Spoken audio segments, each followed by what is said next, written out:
तो अब हम लोग Coulomb's law in vector form की तरफ चल रहे हैं, क्योंकि फोर्स कैसी क्वांटिटी होती है? Vector quantity. तो हम इसी फोर्स को वेक्टर के फॉर्म में भी रिप्रेजेंट कर सकते हैं और उसी को बोलते हैं Coulomb's law in vector form. तो उसके लिए हमको सबसे पहले एक चीज पता होनी चाहिए कि भाई वेक्टर्स में एक टाइप ऑफ वेक्टर होता है बेटा जिसको बोलते हैं यूनिट वेक्टर। कितने लोगों को याद है, मैंने पढ़ाया था यूनिट वेक्टर। पहले हम ये आपको रिवाइज करा रहे हैं, फिर उस कॉन्सेप्ट पर आएंगे। यूनिट वेक्टर का मतलब कोई भी ऐसा वेक्टर जिसका मैग्नीट्यूड 1 यूनिट के बराबर हो। Any such vector whose magnitude is equal to 1 unit and it has definite direction। उसका अपना एक फिक्स डायरेक्शन हो और उसका मैग्नीट्यूड कितना हो? 1 यूनिट के बराबर हो, तो ऐसे वेक्टर को हम लोग कहते हैं यूनिट वेक्टर। तो बात आई, सर यूनिट वेक्टर का फार्मूला क्या है?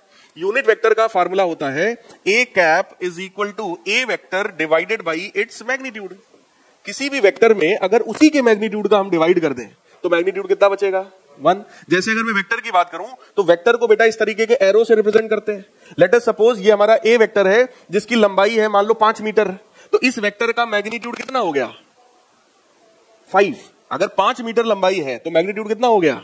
5। ठीक। अब मैं समझाने जा रहा हूं कि यूनिट वेक्टर का मतलब क्या है।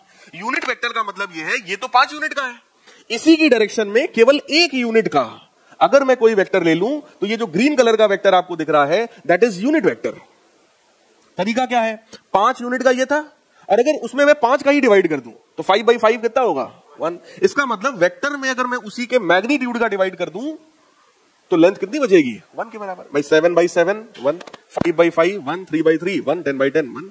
मतलब वेक्टर में उसी के मैग्नीट्यूड का डिवाइड कर दो तो क्या बनता है? Unit vector.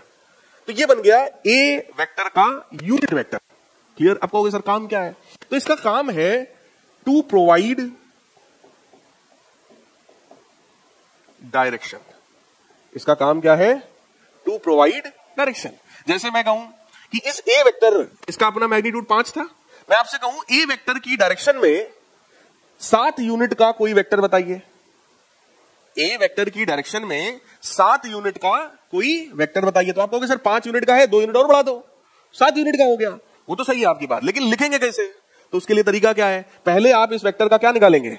यूनिट वेक्टर, और उसमें मल्टीप्लाई किससे कर देंगे? 7 से। अब जरा सोचो यूनिट वेक्टर का लेंथ कितना था और उसमें अगर मैं 7 का मल्टीप्लाई कर दूं तो अब लेंथ कितना हो गया? तो क्या यही आंसर है? भाई ए वेक्टर की डायरेक्शन में 7 यूनिट का ये है। मैं 3 एक है। मैं आपसे कहूं ए वेक्टर के अपोजिट डायरेक्शन में 5 यूनिट का बताओ, -5। कुछ बात समझ में आई? So this type of vector is known as unit vector. अब इसी यूनिट वेक्टर का हम लोग यूज करेंगे फॉर वेक्टर, मतलब for vector representation of Coulomb's law. ठीक है, तो हेडिंग लिखिए Coulomb's law in vector form. Coulomb's law in vector form.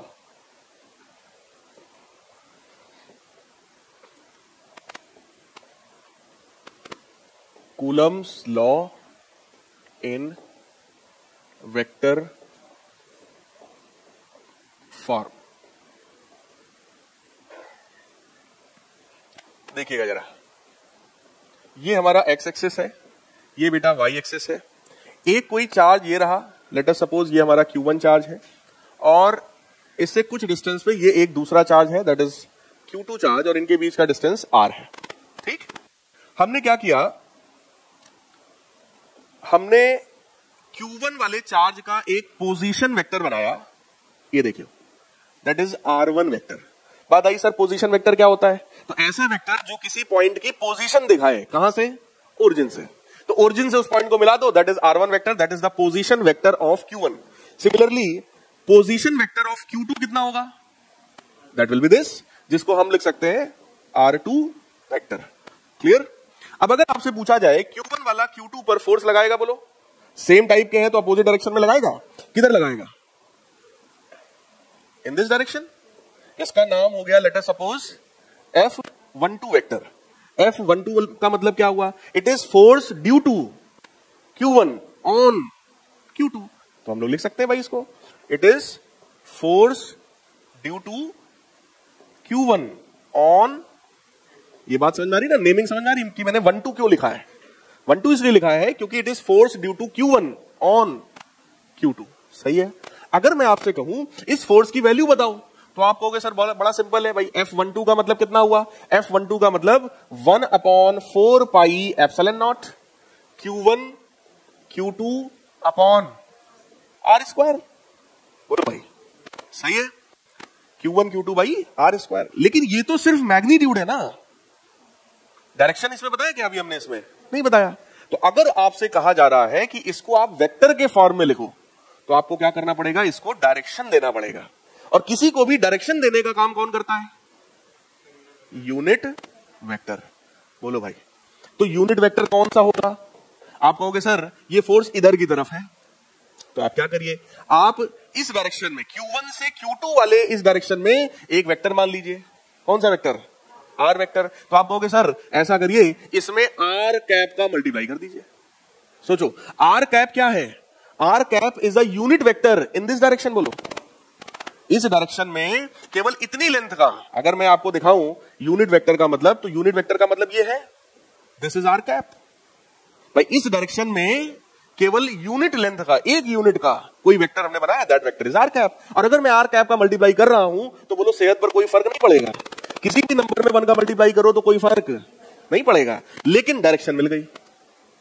अब उसको हम वेक्टर कह सकते हैं, सही है।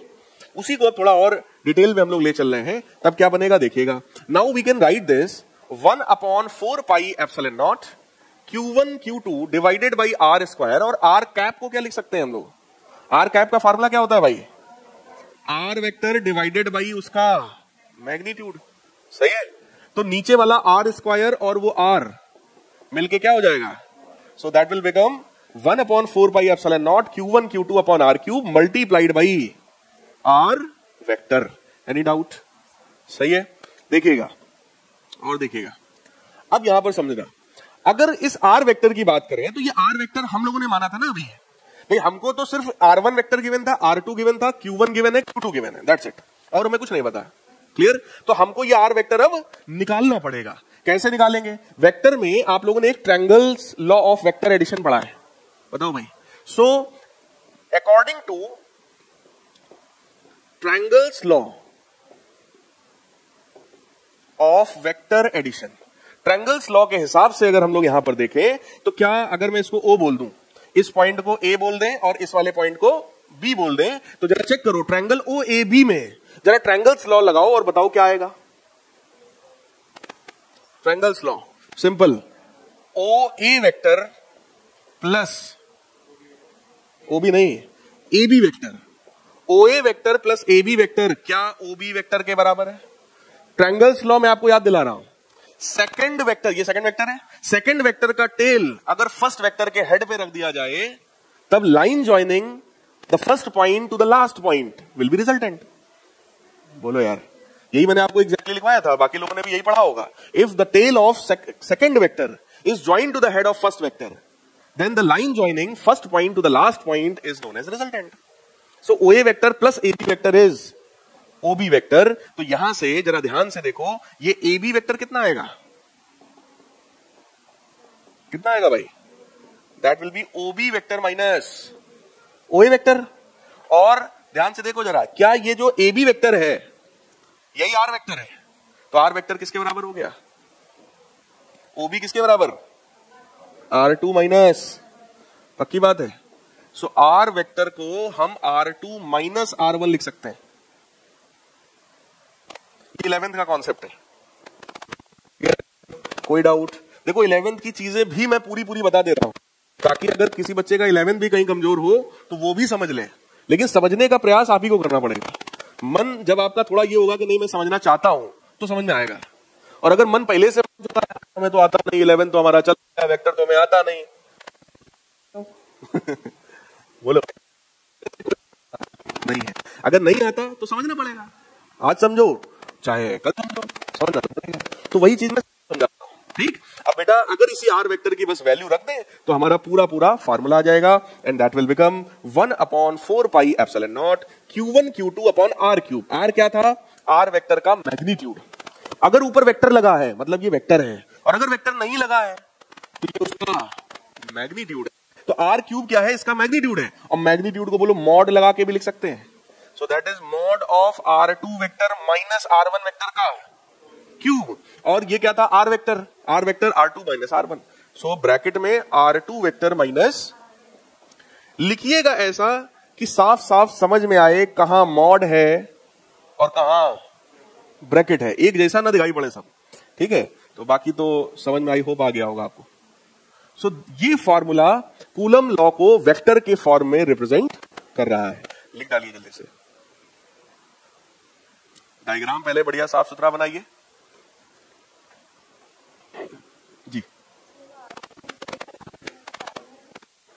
कहां पर बेटा, अच्छा इसकी जगह पर देखो, ये जो R है, इस R का मतलब है इस वेक्टर का लेंथ, मैग्नीट्यूड, ठीक, और ये वेक्टर इसके बराबर है, तो जो मैग्नीट्यूड इसका होगा वही मैग्नीट्यूड इसका भी होगा, तो हमने बस मॉड लगा दिया।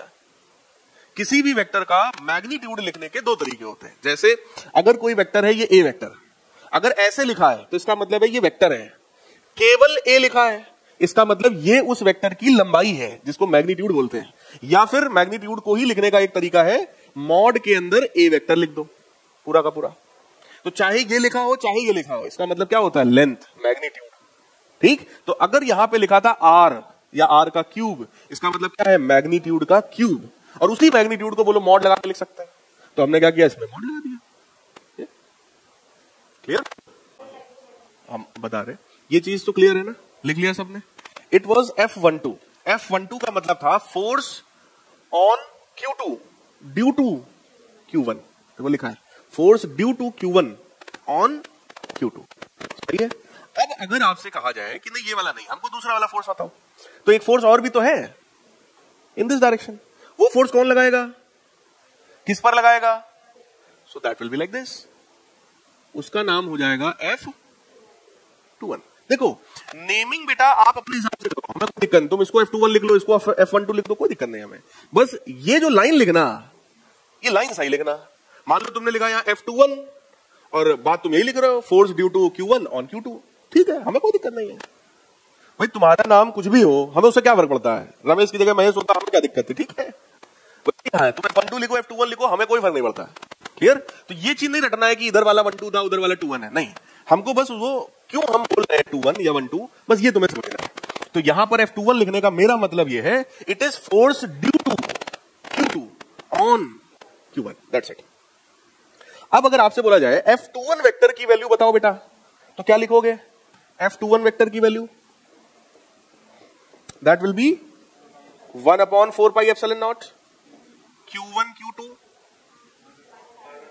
इसमें R2 माइनस R1 था, तो अब कितना होगा R1 माइनस R2 के मॉड का क्यूब, और इधर क्या होगा R1 वेक्टर माइनस, पक्की बात है। तो अगर इस चीज को आपने अच्छे से समझा है तो आपको यह भी समझ में आ गया होगा कि F21 वेक्टर और F12 vector they are just opposite, एक इधर है तो एक इधर है, यहां डायग्राम के हिसाब से एक इधर है तो एक इधर है, जस्ट अपोजिट, क्लियर। तो नेक्स्ट स्लाइड पर मैं आपको यही चीज एक्सप्लेन करने चल रहा हूं।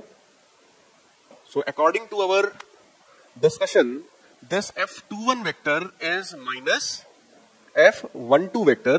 It simply means that Coulomb's law obeys Newton's third law. और न्यूटन साहब का तीसरा नियम एक्शन रिएक्शन वाला था, every action has equal and opposite reaction, तो इसको भी आप लोग नोट डाउन कर लीजिए। बाकी F12 की वैल्यू भी लिख लीजिएगा आप लोग, जो पिछले स्लाइड में मैंने लिखा था।